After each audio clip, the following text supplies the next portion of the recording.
Meals on Wheels in Abilene delivers meals Monday through Friday. We deliver a noon meal Monday through Friday. We serve people who are 60 and older, who are unable to provide balanced meals for themselves, as well as people between the ages of 18 and 60 who have one or more disabilities. I started out as a volunteer delivering meals when it was sponsored by Church Women United in 1973. And then when Meals on Wheels became a community-based organization with its own board of directors, I was elected to the first board of directors in May of 1975. And then in July of 1975, I resigned from the board and became the executive director as a full-time volunteer. So I've been in this position since July of 1975. We have volunteers who have been doing this for a long time, and they get a lot of satisfaction out of seeing the same people every week, and they've developed some very special friendships. I got into Meals on Wheels about 18 years ago, and I've been doing this for 18 years. This will be my 19th year coming up. I've been volunteering with Meals on Wheels for 2.5 years, minus the summers, so 2.5 academic years. We've been serving Meals on Wheels about 4 years. Our mother, several years ago, was serving meals from Meals on Wheels.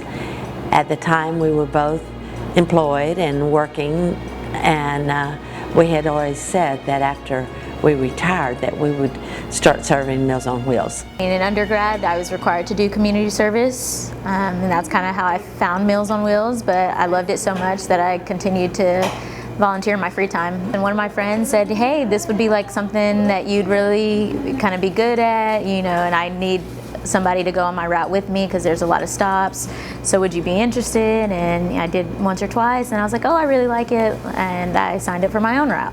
When we retired several years ago, we knew we needed to stay active, and we'd had family and friends that had benefited from Meals on Wheels, and we'd always wanted to volunteer for Meals on Wheels. We deliver once a week, and we're also greeters once a week. We've had the same route for several years, and the people on our route that receive the meals have become like family, like friends. Meals on Wheels to me is not just delivering food, it's delivering food to friends. That's how I look at it, because they're all friends. That's why I stay on this route. I don't want to change it because these are my friends.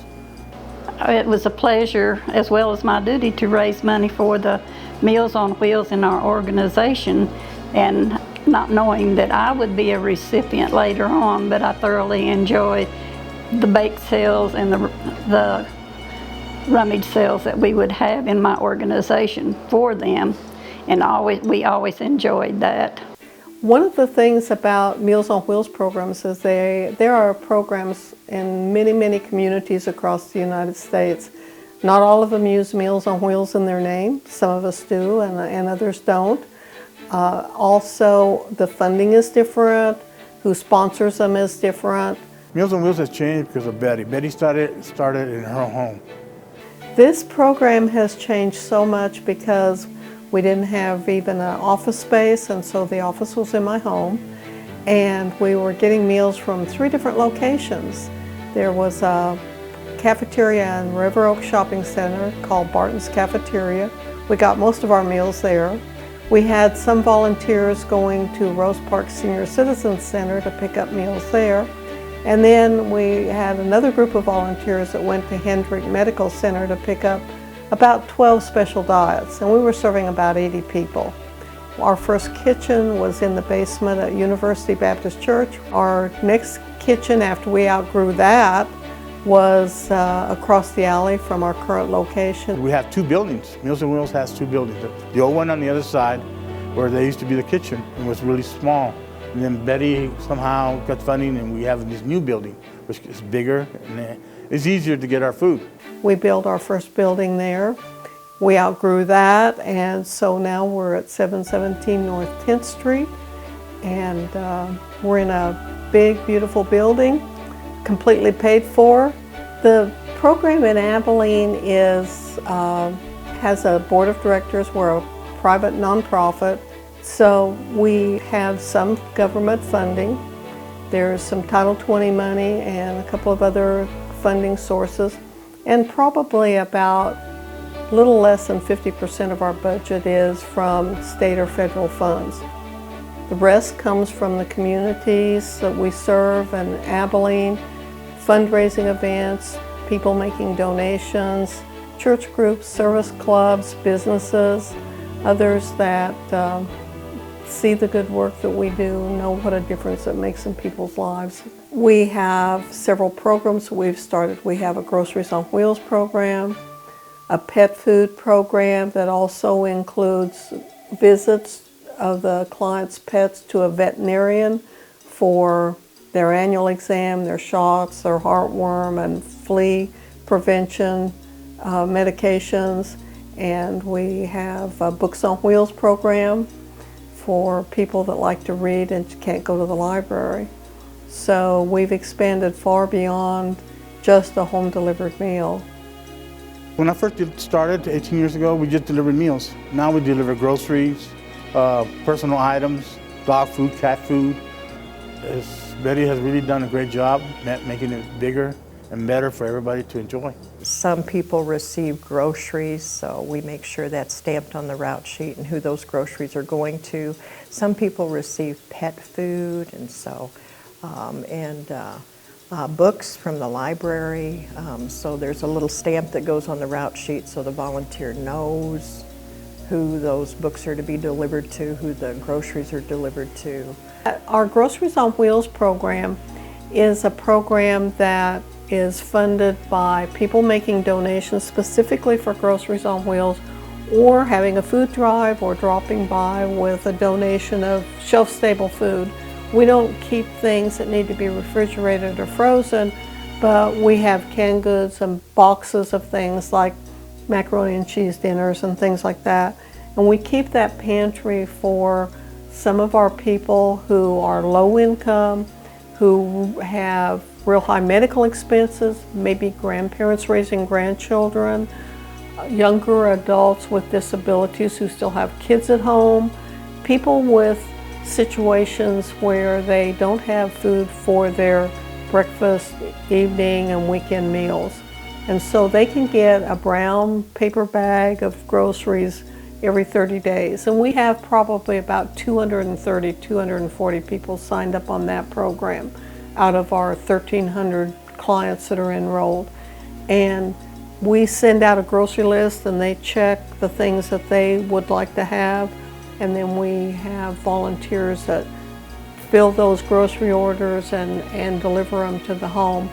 And a few months ago, we expanded that program to add adult diapers and a nutritional drink like Ensure to the things that we offer. And we've been amazed at how many of our clients really need adult diapers and something like Ensure. And those items are very, very expensive. They contribute to quality of life for the people. Transportation is becoming an issue with a lot of the people because they have to have money to ride the bus. And these meals will help them to have the money to get to and from the doctors, as I will. And I'll be grateful for it. One of the things about the meals that we provide, our regular diet is both heart healthy and diabetic friendly. So because of the large number that we serve, we make the main meal, but it's still a good meal.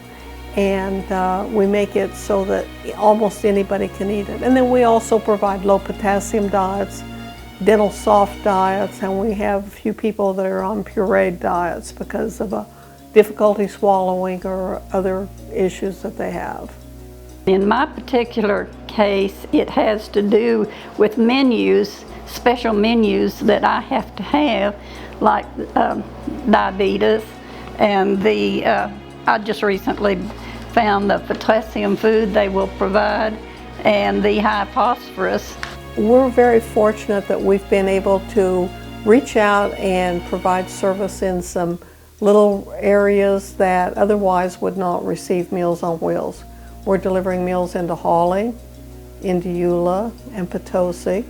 And as of October of 2016, we're going into Runnels County and serving meals in Winters, Ballinger, Rowena, Norton, and Pumphrey. As the volunteers go from Abilene to Winters with the meals, they stop in Ovalo and deliver a few meals there. So we're able to reach out and serve some people that otherwise might very well go hungry. And there's requests for meals in other places in the county, and we're trying to find volunteers and money donations to help us expand. The majority of the Meals on Wheels volunteers are probably students, especially in this area with, multiple college campuses, and I'm pretty sure most of them are required to get some type of community service. So there are a lot of younger students. And then, but I also see people that have full-time jobs. They're like the manager at United or something, and during their lunch break they come and deliver meals. We have routes in Runnels County which are manned totally by volunteers in Runnels County. And then we have probably about 75 routes in the Abilene area.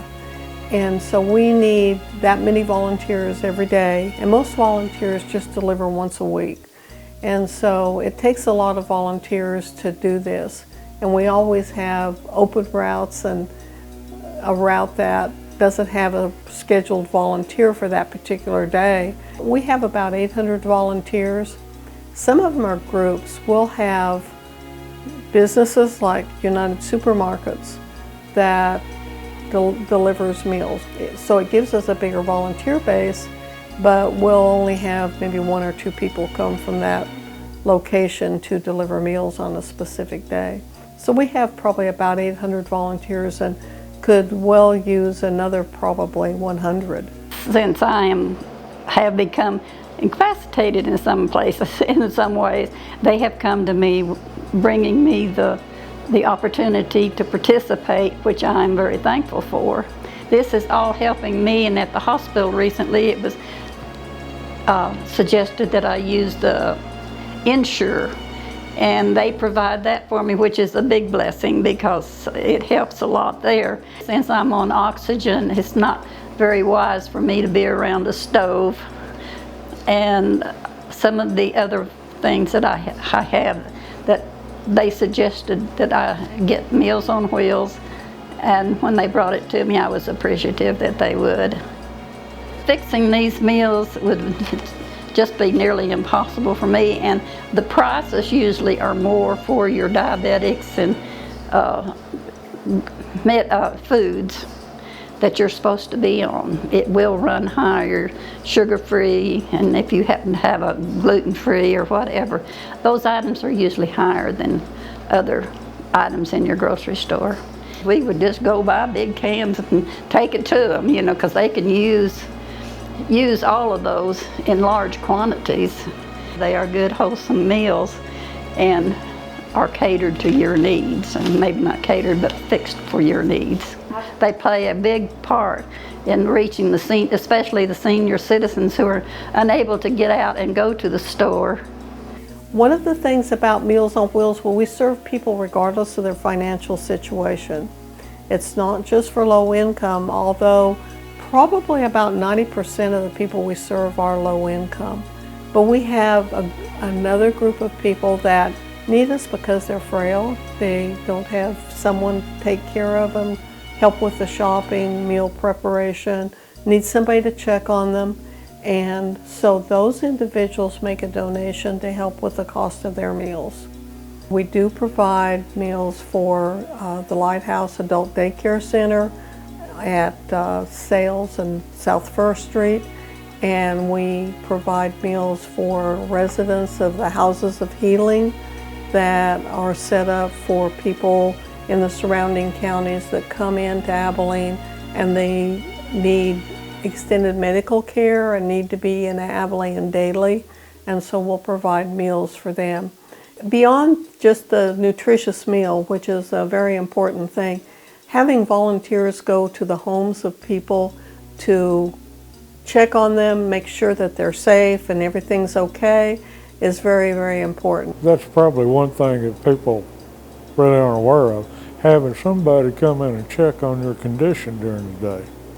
Many of the clients are so immobile that they can fall, and if they're not used to a phone or some sort of alarm system, they could go days without anybody knowing they needed help. That's the kind of an added benefit that doesn't really show up in the title.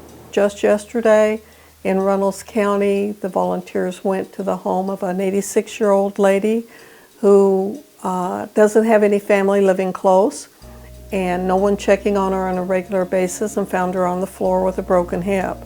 And so the volunteer called for an ambulance and she was transported to a hospital in San Angelo.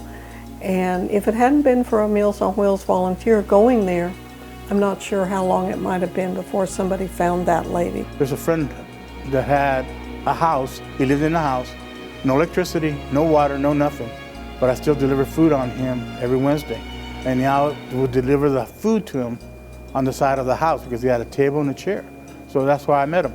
And we were real close friends. One day he was not there, and I knocked on his door and I heard moaning inside. So I walked in and there he was laying on the ground. So I went over there, started comforting, I got my phone, called 911, they picked him up and they took him to the emergency room. So that safety check is an important part of what the volunteers do as they make their rounds delivering meals. And there may be people out there that really could benefit from Meals on Wheels but don't know that they can just simply call our office at 672-5050 and ask about getting meals for themselves. We'd had family and friends that have benefited from Meals on Wheels. They needed help, needed assistance, couldn't cook for themselves. They were going to be receiving one very nourishing meal a day, and they really did benefit from them. If you want to be a person that gets the meals, just call Meals on Wheels. You'll have a counselor contact you, and they'll get all the information you need to get your Meals on Wheels going, and it takes less than a week. It wasn't difficult for me. There are so many people in need that there might be a little period of time that they would have to wait, but it is all worth the time, and they are very gracious about getting the program to you as quickly as possible. I do donate a little bit, but it is not required. Someone can call about a family member or a friend, neighbor, somebody they know that they're concerned about and think that they could benefit from the program. People who receive meals tell me from time to time how much it means to have somebody come knock on their door, speak to them for a couple of minutes, check to make sure that they're okay and bring the meal. And when I talk with the volunteers, what I hear and what I see is I feel like I get so much more than I can possibly give just by going out and delivering meals. We've become friends with the people that we serve our meals to. I can be having a bad day and I'm just don't know how I'm going to handle all the pressure and all the decisions I have to make. I go out and deliver meals and I start knocking on the doors and I see the faces of the people that we're helping, and it's good therapy. I come back refreshed, renewed, re-energized, ready to tackle whatever the day holds. They're precious. They make any meal a 4-star event. We love to get to know the people and the friendships that we make along the way. You knock on their door and they're like, well, come on in. And so you wind up sitting on their couch and just having a conversation. There's 2 or 3 on this route that I really, really enjoy. And so as you get to know them more, you feel more comfortable telling them about yourself. I mean, I've met a lot of their kids, a lot of their grandkids. One of them, her granddaughter graduated from Abilene High a couple weeks ago, and they invited me to graduation. So I went to graduation and her graduation party. So They worry about us, we worry about them. And in cold and rainy, snowy weather, windy weather, they're most usually at the door waiting on us because they're worried about us being out in the elements. And when I was out there always wanting to know where I am, And if they're out, I'm wondering where they are, you know, and about their welfare and all. We have one lady that appreciates us praying with her, and we do so. Sometimes I visit them during the week when I don't have Meals on Wheels because I know something's going on. But I keep up with them and I keep in touch with them. And once you get involved in it and you get to meet and know all your clients, the biggest problem you got is chatting your day away and not delivering your food. It's supposed to take 45 minutes, but with me, it takes more than an hour, especially if everybody wants to talk or say something or need some help. We do what we can do to help, be it pick up their paper or put their mail out. I finish my route, and then on my own time, I go back and help them out. You get to know them and what their needs are, or maybe even their problems are. I love them and I look forward to them every day. Everybody's like, oh, we look forward to Fridays, and you know, you're so personable. So I think really developing that relationship with your stops makes a big difference, because sometimes that's the only interaction in the day that they get. You know, hey, how's your day going? How are you feeling? Did you have a good weekend? Do you have plans for the weekend? I have one precious little lady, we exchange plants. Our ladies love for us to talk to them about their flowers, and we have one lady that she has beautiful roses, and so before I go in to serve her a meal, I'll usually pinch her off a rose and take into her to show her how pretty her flowers are, because she's not able to get out to see them. I got a plant while I was in the hospital, and she knew what it was, and she'd like to have a starting of it. Oh, well, it's a pleasure. Our hearts are warmed and blessed by serving. They're my precious angels. Sunshine, bucket of sunshine every day. And that makes any meal go that much better. Well, I think once you start delivering the meals, you can't stop. That's what I think.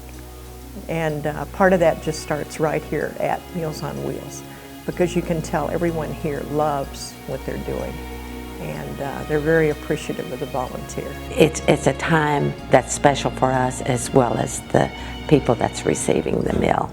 It's fun getting to know them, and like Judy said, getting to know their needs are their dogs, their pets. One lady, I was trying to get this quilt made, and I couldn't remember how it went. She's, my son made one like that. Let me go home and get it out of the closet and bring it to you, which was oh, that was just wonderful. So I went ahead and got my quilt, my daughter's quilt made. They're just helpful in many ways, you know. That was really sweet of her to do that. They look after us like family. To me, they're just precious family members. Oh, there's such a need. You know, a lot of the folks, they may not have any family. Some of them do have family, but then some of them, their family is working. So we are able to fill that void. We're not taking over the opportunities or the obligations of their family, but we are filling the void and visiting with them and enjoying their stories that they have to tell us. I did not know or think that I would be on this end of it, but to me, all I can say is a blessing, and I appreciate it. When you volunteer for Meals on Wheels, it's going to be a great experience. We've got about 1,300 people enrolled on the program, and so when you take that many people out to lunch each day, the tab's pretty high.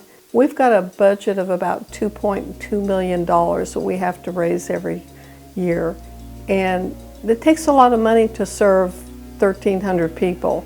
We always accept donations of volunteer time to deliver meals. We always accept cash donations. People can make gifts of stock, or they can make a donation of property if they would like to. We accept donations of canned goods, box things, shelf-stable food, pet food. We, accept a lot of different kinds of donations, but the thing we need most is cash and time. There's a great need. There's always people that can't deliver for some reason, they're out of town, they've, have something else that they need to do. And so we need someone to fill in for them. If you want to volunteer, they're really easy things to do. Just call the volunteer coordinators. They'll get you your information. You come in, sign some paperwork, and you go on a route. Somebody will show you how to do the route like they did me 18 years ago. We made application and were assigned a route, and the staff here were so helpful, appreciative, kind, gave us a good orientation. Someone went with us until we felt comfortable with the route. And it's pretty simple. And the only thing you have to do is just get up, get a time you need to go, come over here, talk to Betty and all those people. They'll gladly set you up for a route, and a volunteer will help you do your route and then get assigned a route, and that's pretty easy. When somebody wants to volunteer, they schedule, I guess, kind of an introductory route lesson, just kind of taking you around, showing you how to deliver the meals. So they've got procedures where you knock on the door, you state who you are and who you're with. But then from there, you kind of just get personal with some of your stops, and you talk to them about their day and their life, getting to know them. If someone wants to volunteer, is interested in this, and this can be one of the most rewarding things that they do, all they have to do is call us at 672-5050, or they can come by our office at 717 North 10th Street and see about signing up. It's easy to do. We do a brief background check, we get a copy of their driver's license, proof of insurance, and then someone will go with them the first time they deliver meals. They'll show them how to pick up meals here at our location, how to pack the meals so it's easy to find what you need when you get out there, and then go with them, help them find the streets that they may not be familiar with. They have a program, computer program, that they even tell us the best route to go. Help them to learn how to deliver meals to people that might be using a walker, cane, be in a wheelchair. We have people that are bedfast that we need to knock and go in because they're not able to come to the door. So there's all those little things. And then when we're training volunteers, we train them on what to do if somebody doesn't answer the door. It's really important to have a program like Meals on Wheels in the community, because until you get out and deliver meals, you do not realize what kind of health situations and living conditions a lot of people who are elderly or younger persons with disabilities have to struggle with, and the challenges that they have. And for many of them, the meal that's delivered by a Meals on Wheels volunteer is their main meal for the day. We recently had a couple call and thank us so much for adding them to the program. They were elderly. They said they had been going hungry until we started the meals because their Social Security just barely covered rent, utilities, and some other needs, and so they were going without food. And so we can provide a free meal. They don't have to use their grocery money to buy it. It's already prepared. They don't have to wash dishes afterwards, and they're getting a balanced meal.